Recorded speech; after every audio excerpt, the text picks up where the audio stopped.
Salam hormat dan salam sejahtera. Berita Pagi Sarawak edisi Isnin 12 Julai bersama saya Debbie Emenda Padan.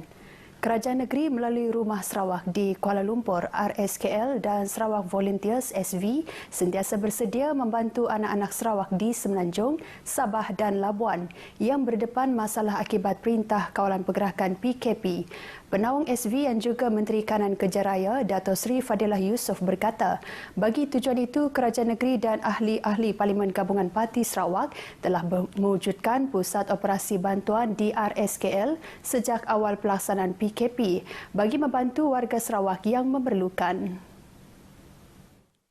Menerusi kenyataan media yang dimuat naik di laman Facebooknya, Dato' Sri Fadilah memberitahu Sarawak telah menyalurkan bantuan kepada lebih 26,000 anak Sarawak termasuk pelajar yang berada di luar Sarawak sejak pelaksanaan PKP tahun lepas.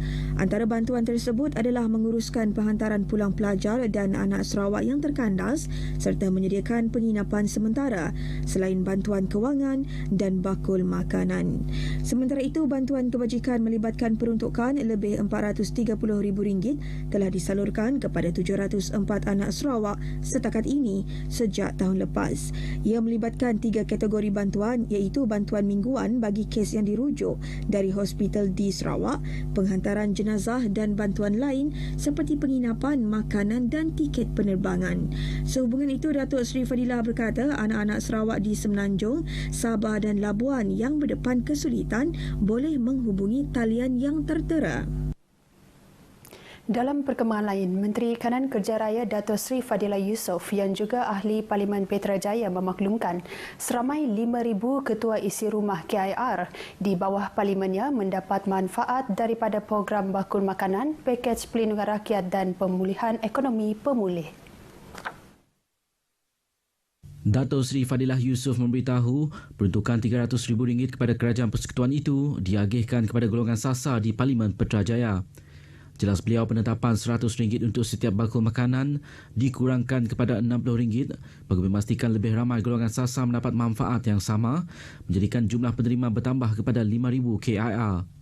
Tambahnya, golongan sasar yang dibantu adalah keluarga yang dikuarantin akibat pandemik COVID-19, kumpulan miskin tegar yang berdaftar di bawah e-Kasih, kumpulan B40 serta individu yang kehilangan pekerjaan dan memerlukan bantuan khusus selain daripada makanan asas. Sementara itu, di bawah program bantuan khas Sarawakku Sayang 6.0, beliau mendedahkan 17,000 KIR telah mendapat bantuan bakul makanan kasih sayang Sarawak yang diperuntukkan oleh kerajaan negeri melalui ahli Dewan Undangan Negeri. Manakala 3,035 lagi KIR telah menerima bantuan menerusi peruntukan Pusat Khidmat Petrajaya bernilai lebih RM182,000 bagi 6 bulan pertama tahun ini. Ia menjadikan 25,035 KIR terdiri daripada golongan sasar dalam kawasan Parlimen Petrajaya menerima bantuan menerusi BKSS 6.0, pemulih dan peruntukan Pusat Khidmat sejak awal tahun ini. Sektor ekonomi akan dibuka secara berperingkat pada fasa kedua Pelan Pemulihan Negara kelak. Bagaimanapun, Menteri Kerajaan Tempatan dan Perumahan Dato' Sri Dr. Sim Kui Hian memaklumkan aktiviti sosial masih tidak dibenarkan.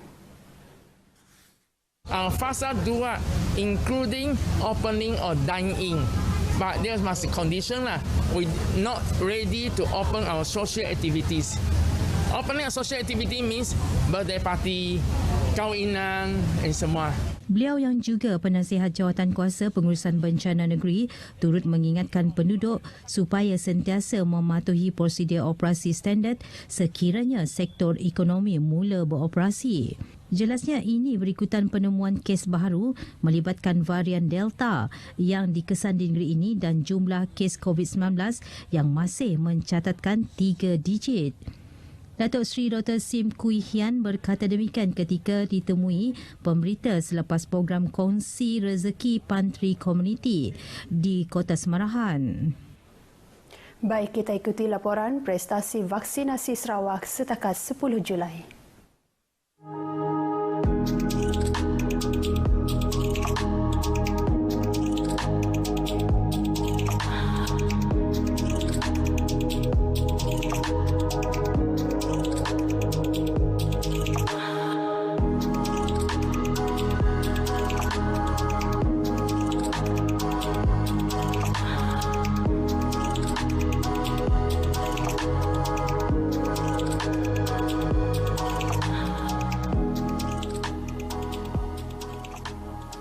Penduduk di daerah Marudi dan Beluru yang belum mendaftar untuk suntikan vaksin COVID-19 disaran untuk berbuat demikian melalui aplikasi MySejahtera.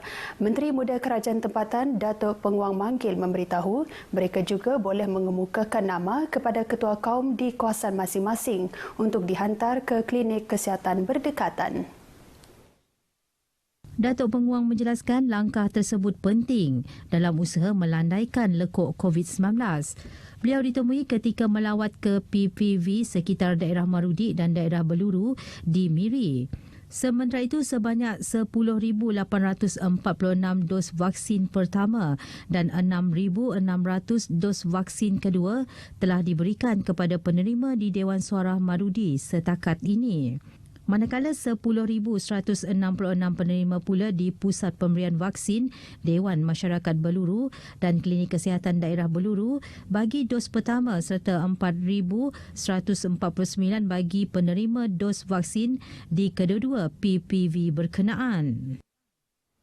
Bas mini vaksinasi bergerak yang beroperasi di Taman Selera Harmoni Sibu pada Sabtu lalu adalah bertujuan memberi suntikan vaksin kepada golongan peniaga dan pengusaha gerai makanan di sekitar kawasan tersebut. Menurut Penyelaras Jawatankuasa Pengurusan Bencana Bahagian Sibu, Dr. Anwar Rapai, seramai 70 orang merangkumi peniaga di Taman Selera Harmoni, Bandung Walk dan Medan Selera MUC menerima suntikan vaksin dalam program berkenaan. Dr. Anwar Rapai yang ditemui pemberita berkata pemvaksinan ini memudahkan peniaga memandangkan syarat wajib divaksin akan dikenakan sebelum membuka semula perniagaan kelak. Sibu Municipal Council akan menjalankan suatu gerakan kepada semua yang tercicir ini. Ini termasuk yang mengusaha di Central Market dan juga di mana warung-warung ataupun di tepi jalan. Mereka ini akan dipastikan supaya mendapat vaksin sebelum mereka dibenarkan untuk mendapat lesen perniagaan di masa akan datang. Sementara itu, peniaga yang ditemui menyambut baik program vaksinasi tersebut untuk manfaat mereka. Memang pentinglah vaksinasi tu sebab kita berhadapan dengan orang-orang luar kan. Jadi vaksin tu penting dan perlulah untuk kami, pada kami. Untuk fokus yang kecil, satu kebaikan bagi sidaknya supaya hanya dapat si ragu-ragu lah untuk buka kedai sidaknya. So dah cucuk vaksin. Perkhidmatan serupa dirancang untuk beroperasi di kawasan Permai, Sibu Jaya dan beberapa lokasi lain yang akan dikenal pasti kelak.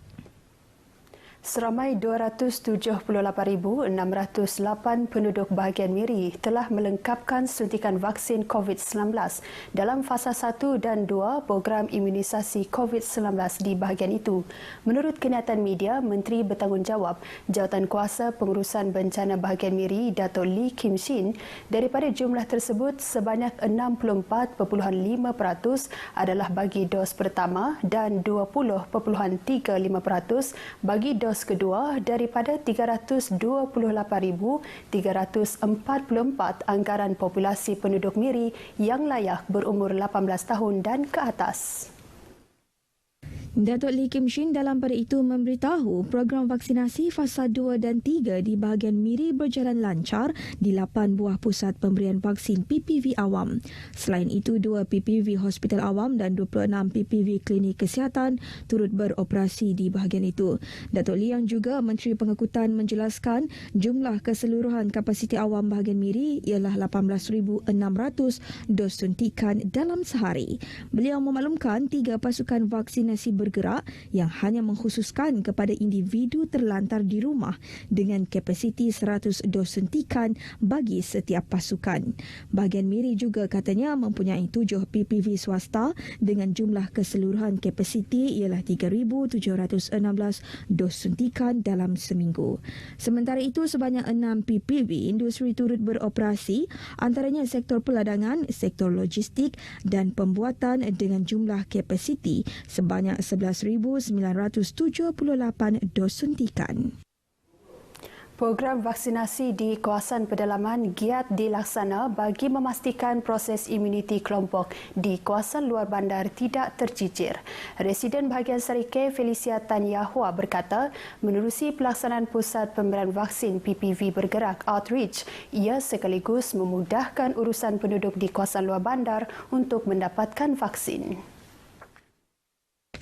Felicia Tan memaklumkan satu pasukan telah dikerahkan ke Sekolah Kebangsaan Nangaju, Julau bagi melaksanakan program imunisasi COVID-19 kebangsaan. Seramai 109 penghuni di 4 rumah panjang berdekatan kawasan Nangaju telah divaksin pada program 2 hari tersebut. Felicia ditemui pemberita semasa meninjau PPV SK Nangaju, Julau. Program sama akan dilaksanakan di SK Nanga Jambu dan SK Nanga Entabai, Julau.